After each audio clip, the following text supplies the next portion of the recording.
Hello, today we are going to be looking at the second derivative, and the second derivative just means we take the derivative twice.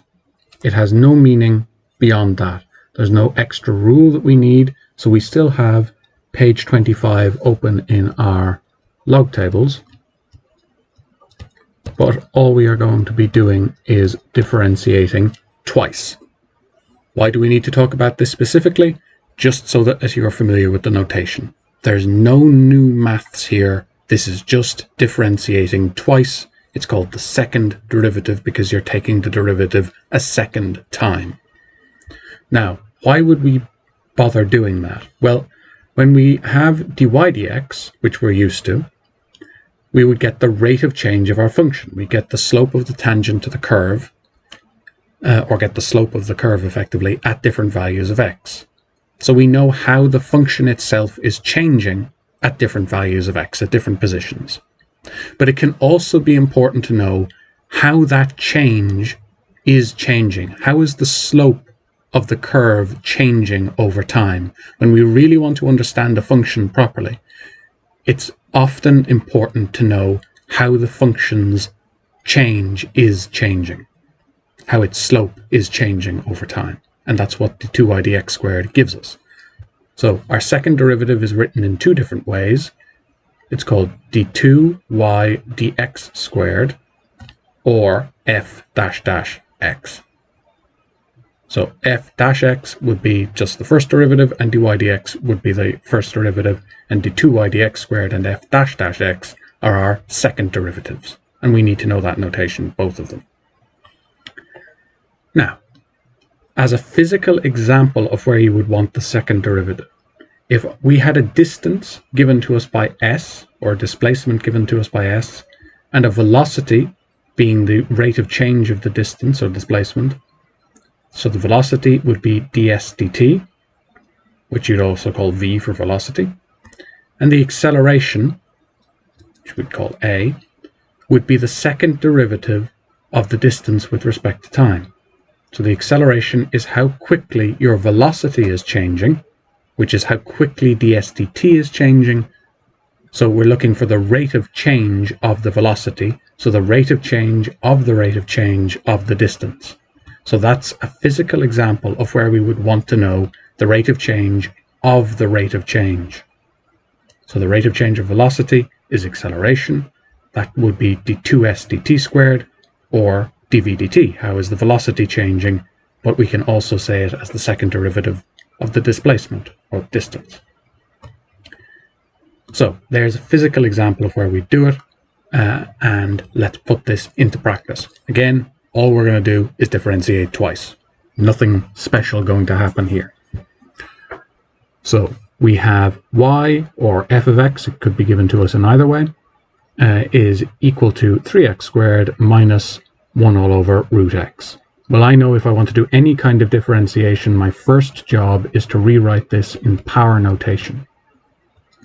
I have a square root here, so my first job, I'm going to turn that into power of a half. But it's underneath the line, and I want everything on top of the line for my power notation. So I'm going to move that up on top of the line, and that means I have to change the sign of the power. So now I have everything in power notation. I can just get dy dx and then differentiate again to get the 2y dx squared, or f dash dash x. So there's no product rule or anything that I need in particular here. I'm just going to take my derivative as normal, so dy dx, using my power rule on page 25 in my log tables, multiply by the power, and subtract 1 away from the power, minus, you have a little bit of choice as to exactly how you want to write this, but I would have minus a half, and then I'm going to subtract 1 away from that, so I'm going to end up with minus 3 over 2. If you want to write it out slightly longer, you can. Simplify that down, plus x to the power of minus 3 over 2 all over 2. I'm not going to rewrite the x down underneath the line because I want to now differentiate this again. So I want to leave it in power notation. So d2y dx squared is just take the derivative again. No new rule. Multiply by the power and subtract 1 from the power. So I end up with just 6 by x to the power of 0, which is just 1. So I write 6.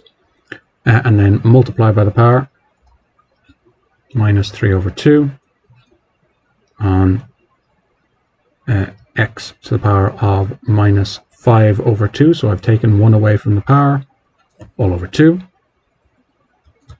It's equal to 6 minus 3x to the power of minus 5 all over 2,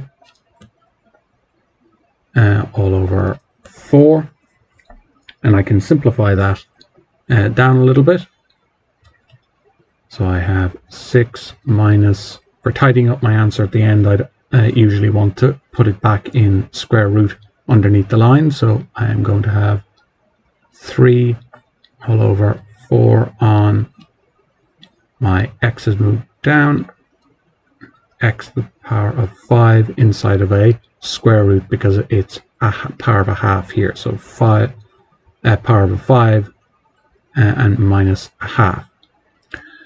So that is my fully simplified down second derivative. So all we have to do is take the derivative twice. Nothing particularly surprising. You can already see, however, that when you have to take the derivative more than once, the maths, the numbers can get a little bit more complicated. And particularly when we get into things like using the quotient rule twice, the algebra starts and the differentiation can start to get quite involved and messy, but there's nothing fundamentally new in it. It just gets messy, but there's no new maths. We just have to take our time and be very careful that we're following our rules very clearly. And that's why we're always wanting to write things out very explicitly, so we're not developing habits that aren't going to serve us well when things get more complicated. A style of question that will sometimes come up with the second derivative, though it could also come up with just the first derivative, is if you're given a function and then asked to show an equation involving the derivatives ends up equaling 0 or ends up equaling something else.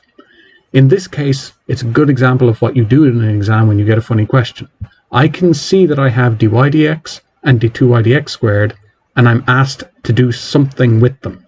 So if I'm not sure what to do, I'm just going to get dy dx and d2y dx squared, sub them into this formula, and see if in fact it ends up equaling 0. Because that information is given to me in the question. I know how to find dy dx and d2y dx squared, so let's just find them and sub them into what they've asked us about, even though it looks a bit alien. So let's find dy dx, I should say. Multiply by the power and subtract 1 from the power. Minus 6 on x to the 0 is just 6. And then d2y dx squared is just take the derivative again, and we're just left with 6. So let's sub these two into our formula that we're given, our equation that we're given. So dy dx is 6x minus 6 minus d2y dx squared is 6 on x minus 1. Now we just have a little bit of algebra. Let's see if it works out. We can see pretty clearly that it will. Add up your like terms. We get 0 is equal to 0. So if they ask us something a little bit strange like this, we can still see bits that we recognize. We have a dy dx, we know how to get that. We have a d2y dx squared, we know how to get that. So let's just find them and put them into the equation that they've given us and see if it works out. And that's the type of thing we need to be able to handle in the exams. If they ask us something funny, but we recognize a part of it, let's do that part and then see if we know how to move forward afterwards.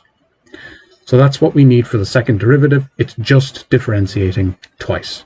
And we have a physical example with acceleration of what that would mean to get the rate of change of a rate of change. That's what we need for now.